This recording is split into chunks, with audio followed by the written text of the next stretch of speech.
जय हिंद दोस्तों, math filaments में आपका बहुत बहुत स्वागत है। और आज हम लोग स्टैटिक जीके एंड जीएस का डे 2 करने जा रहे हैं। इस डे 2 में मैं आपको एक बहुत ही इंपॉर्टेंट टॉपिक लेकर आया हूं, जो इस टॉपिक से अक्सर बहुत सारे एग्जाम में क्वेश्चन पूछे जाते हैं और मुझे लगता था कि ये टॉपिक आपको भी बता देना चाहिए। ठीक है ना। देखिए, कुछ ऐसे उपकरण होते हैं जो किसी न किसी ऊर्जा को किसी दूसरी ऊर्जा में बदल देते हैं, है ना। तो प्रमुख उपकरणों द्वारा ऊर्जा का रूपांतरण, कुछ उपकरण ऐसे हैं जो क्या करते हैं, एक ऊर्जा से दूसरी ऊर्जा में उसको बदलने का काम करते हैं। इन्हीं उपकरणों का लिस्ट मैं आपको लेकर आया हूँ और ये लिस्ट में इसमें 10 लिस्ट है जो आपको अक्सर एग्जाम में देखने को मिल जाता है ना। और इससे बहुत सारे सवाल पूछे जाते हैं और आगे भी पूछे जाने की संभावना है। तो सबसे पहले बात की जाए विद्युत बल्ब की। तो देखिए, बल्ब क्या होता है। बल्ब जो होता है, पहले उसको लाइट देते हैं ना, यानी इलेक्ट्रिसिटी से कनेक्ट करते हैं, विद्युत बिजली से कनेक्ट करते हैं। और बिजली से कनेक्ट करने के बाद जब उसको हम जलाते हैं तो बिजली आती है और फिर उसको आपको प्रकाश देती है। तो सिंपल से इसको याद रखने का तरीका यही है कि पहले लाइट देते हैं यानी विद्युत देते हैं, तो विद्युत ऊर्जा है ना, क्या देते हैं, विद्युत ऊर्जा। विद्युत ऊर्जा दिया हमने और उसके बाद से जब विद्युत ऊर्जा दे देते हैं तो इसके बाद किसमें फिर क्या होता है, हमें दिखने लगता है ना, तो प्रकाश ऊर्जा में प्रकाश ऊर्जा में रूपांतरित। सिंपल सी बात है। बोले याद हुआ कि नहीं। अगर आपसे कोई पूछेगा कि विद्युत बल्ब किस किस ऊर्जा में रूपांतरित होती है, तो विद्युत ऊर्जा से प्रकाश ऊर्जा में रूपांतरित होती है। याद हुआ आपको। चलिए विद्युत हीटर पे आते हैं।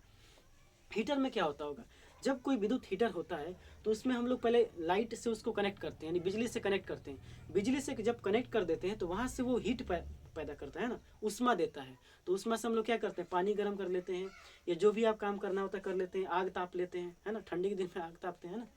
तो सब सिंपल से इसको याद रखने का तरीका यही है कि जो विद्युत ऊर्जा है, विद्युत ऊर्जा से उष्मा ऊर्जा में परिवर्तित। उष्मा बोले तो हीट है ना, हीट एनर्जी यानी ऊर्जा में रूपांतरित। ठीक है। तो दो चीज आपको बिल्कुल याद हो गया होगा, मुझे ऐसा लगता है ना। चलिए लाउड स्पीकर की बात किया जाए तो लाउड स्पीकर में होता क्या है।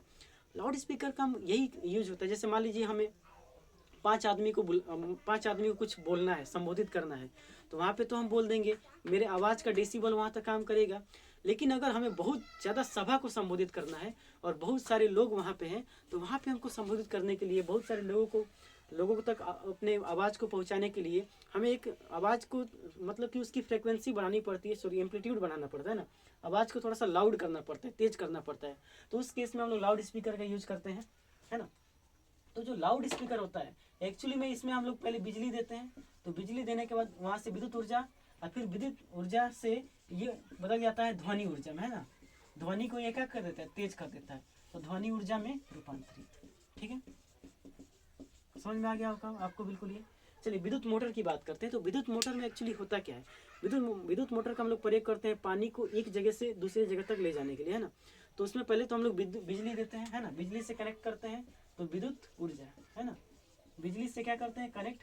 और बिजली से कनेक्ट करने के बाद एक जगह से दूसरी जगह तक ले जाते हैं पानी को, है ना। इसका मतलब अगर आपको खुद बाल्टी से पानी लेके जाना होता तो आप वहाँ पे काम करते, यानी मैकेनिकल काम करते, यांत्रिक रूप से काम करते।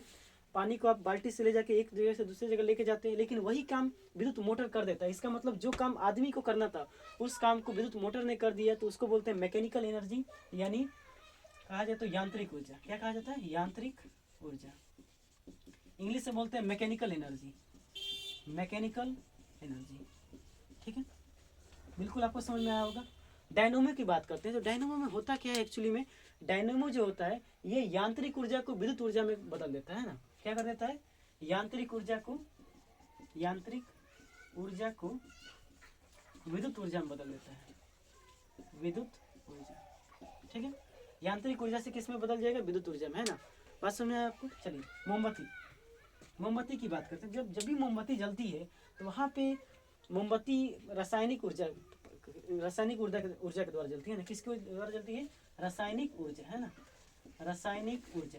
जब मोमबत्ती जलती है तो वहाँ से आपको दो चीज़ों का आभास होता होगा, या तो वहाँ से आपको एक मिलता है प्रकाश, दूसरा मिलता है क्या, उष्मा। मोमबत्ती के पास अगर आप अपने हाथ को लेके जाएंगे तो आपको थोड़ा सा हीट मिलेगा, है ना। तो उष्मा ऊर्जा से क्या हो जाती है, रूपांतरित। तो दो चीज़ों में मोमबत्ती रूपांतरित होती है, रासायनिक ऊर्जा और प्रकाश और उष्मा ऊर्जा में। ठीक है, माइक्रोफोन की बात करते हैं। तो माइक्रोफोन में एक्चुअली क्या होता है, जैसे हम लोग माइक्रोफोन से बोलते हैं ना, बोलने के बाद ये माइक्रोफोन से कनेक्ट होकर क्या होती है, बिजली से कनेक्ट होकर आपके पास पहुंचता है। इसका मतलब जो आपने बोला है वो ध्वनि ऊर्जा है, आप जो बोलते हैं वो क्या है, ध्वनि ऊर्जा। और ध्वनि ऊर्जा को रूपांतरित कर दिया किसमें, विद्युत ऊर्जा में, विद्युत ऊर्जा। तो माइक्रोफोन का सिंपल यही काम होता है। सोलर सेल, वैसा सेल जो सौर ऊर्जा से चलता है, सोलर एनर्जी से। तो पहला तो ये सौर ऊर्जा में होगा, सौर ऊर्जा, सूर्य से ऊर्जा लिया और ऊर्जा लेने के बाद हम किस में प्रोवाइड कर दिया, विद्युत में, है ना।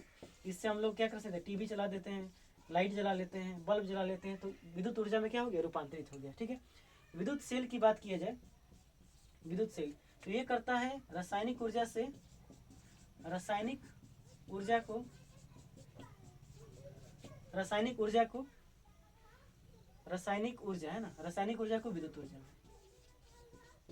ठीक है, लास्ट है सितार। सितार क्या होता है, सितार से हम लोग हाथ से ऐसे बजाते हैं ना, यानी मैकेनिकल आदमी काम कर रहा है, जहाँ आदमी काम करता है उसको बोलते हैं यांत्रिक ऊर्जा। क्या बोलते हैं, यांत्रिक ऊर्जा। तो यांत्रिक ऊर्जा, सितार बजाने से क्या निकलती है, ध्वनि ना, तो यांत्रिक ऊर्जा को ध्वनि ऊर्जा में। ठीक है, ध्वनि ऊर्जा, ठीक है, यांत्रिक ऊर्जा को ध्वनि ऊर्जा में। तो ये था आज आप लोगों का एक छोटा सा टॉपिक, प्रमुख उपकरणों द्वारा ऊर्जा का रूपांतरण। इससे अक्सर एग्जाम में सवाल आते हैं, चाहे वो कोई भी एग्जाम हो, एसएससी, रेलवे, बैंक या बीपीएससी, जो भी हो, है ना। तो सब में इससे एग्जाम आए हुए हैं और आगे भी आते रहेंगे।